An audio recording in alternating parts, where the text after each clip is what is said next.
get started.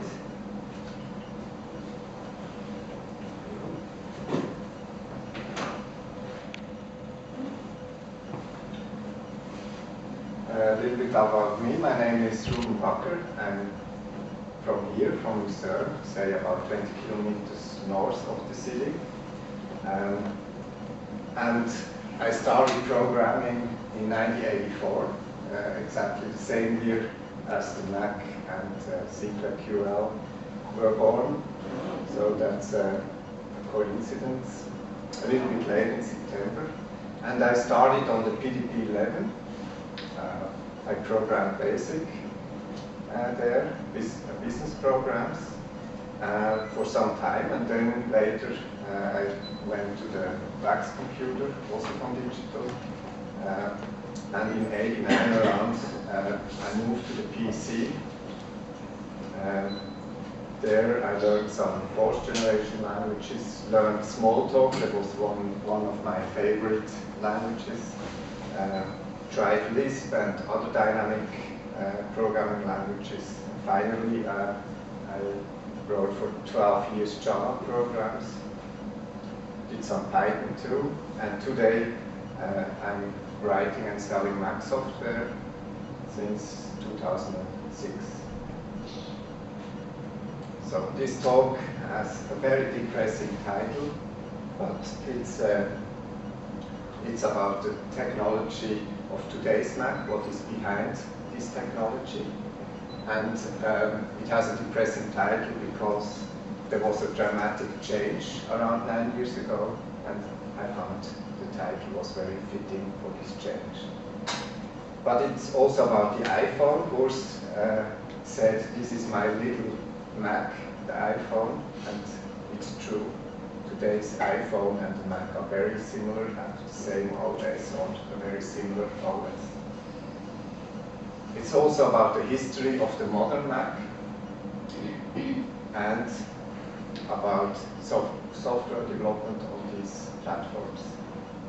So maybe to illustrate a little bit what happened 9 years ago, let's go back to 1967.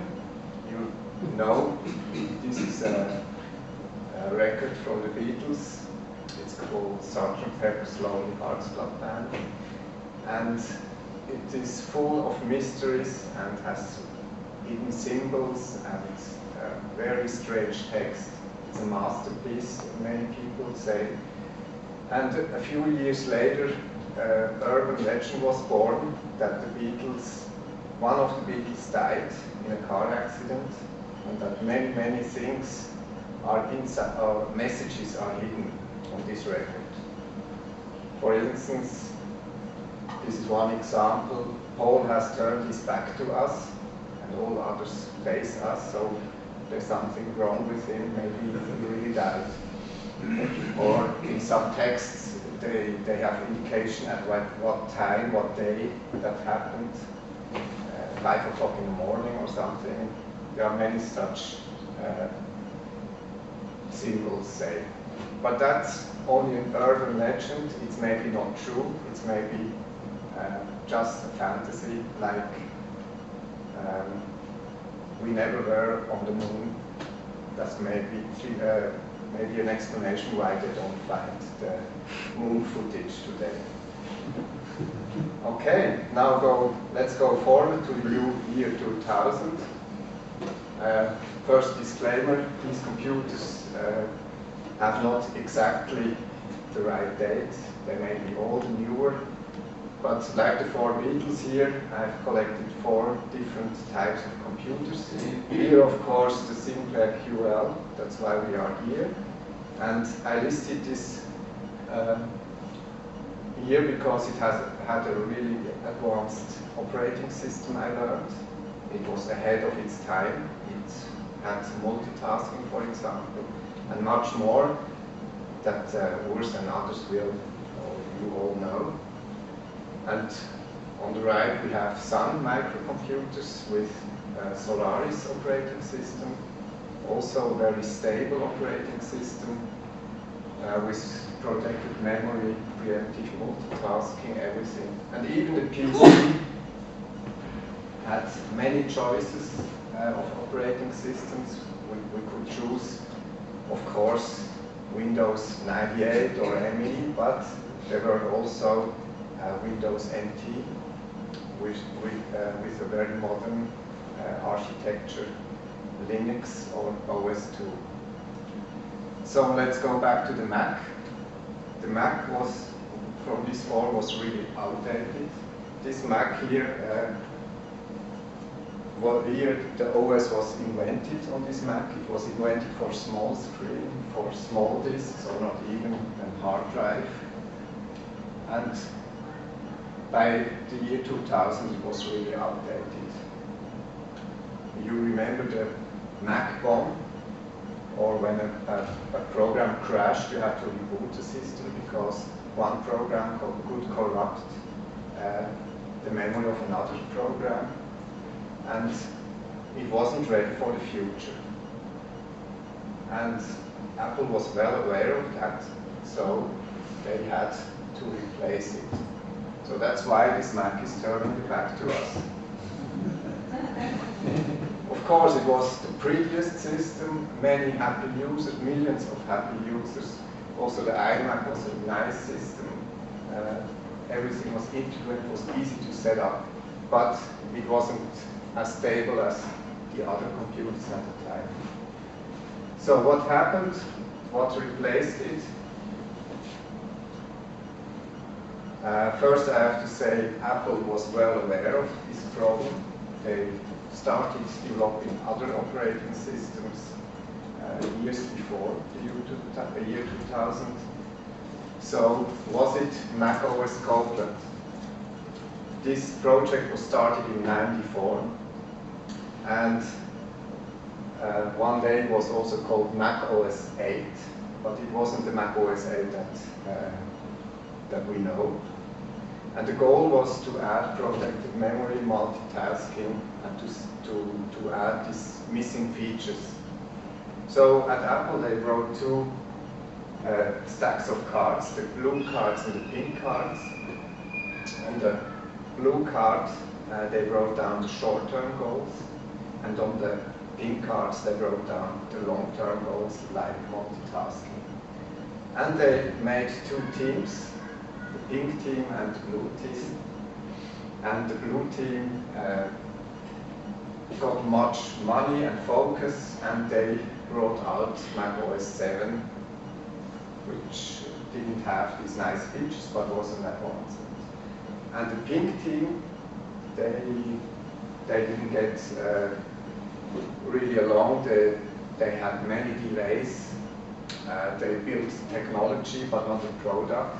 So at the end, Apple realized we have just a collection of technologies, but not we have not a product. And so they moved on, they let this project die.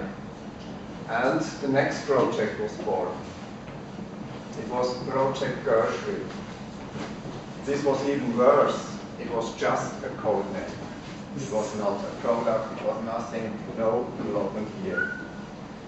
Then, in parallel to the Copeland thing, Apple was also a member of the Intelligent group or firm.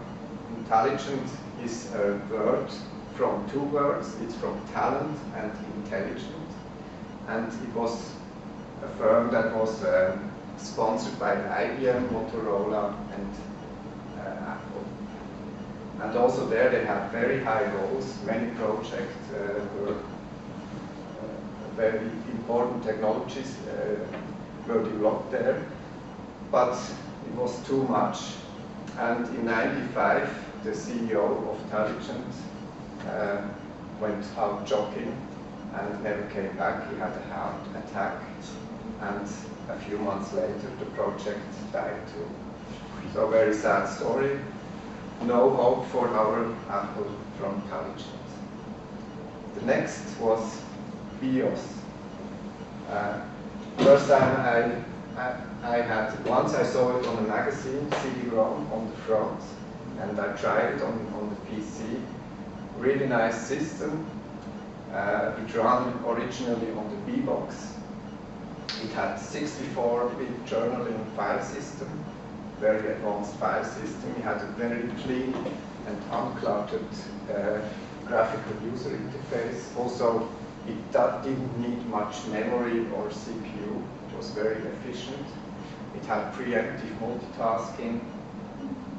It was from the beginning able to support multiple processors and was also very portable. It could run on different hardware.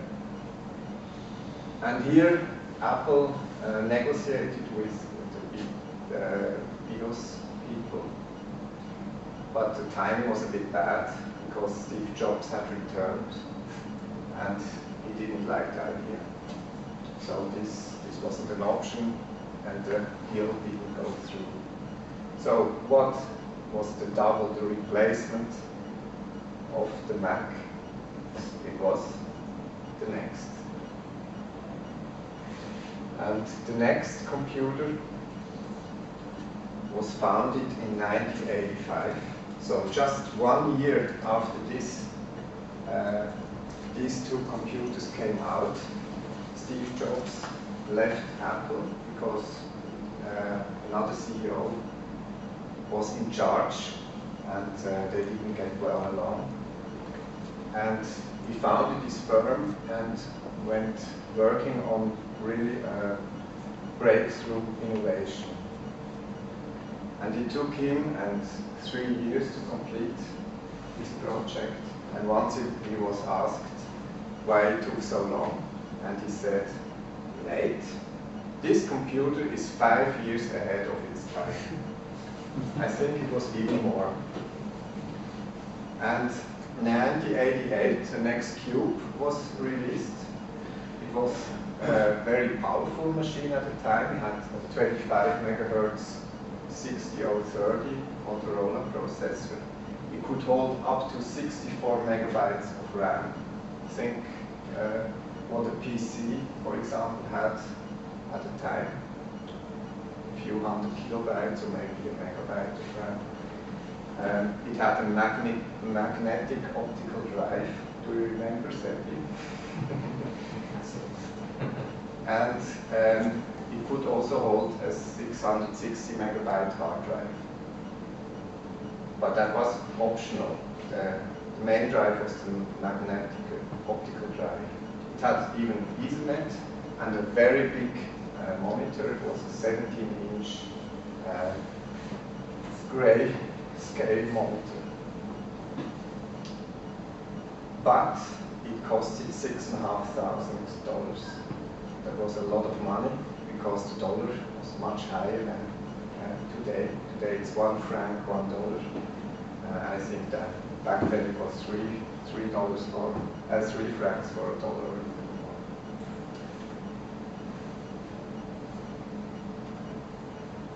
A few years later, the next generation of NeXT computers were released, the NeXT Station. This was a more common design, a pizza box design, like the workstations from Sun or Digital. Okay. It had a color screen, not on this picture, a CD-ROM, no MO drive anymore, but it could have floppy, the old floppy disks, and it had a faster processor. And there was at the end, there was even a PowerPC processor type, a prototype of this system. The NeXT computer was very elegant, had new ideas. For example, it had not much cables. One cable from the mouse went to the keyboard, then from the keyboard to the main system. Or even there was a trick with the monitor cable, so there was not much cable. There was also a power switch on the keyboard. It had a magnesium cube, so it was not plastic, not beige plastic.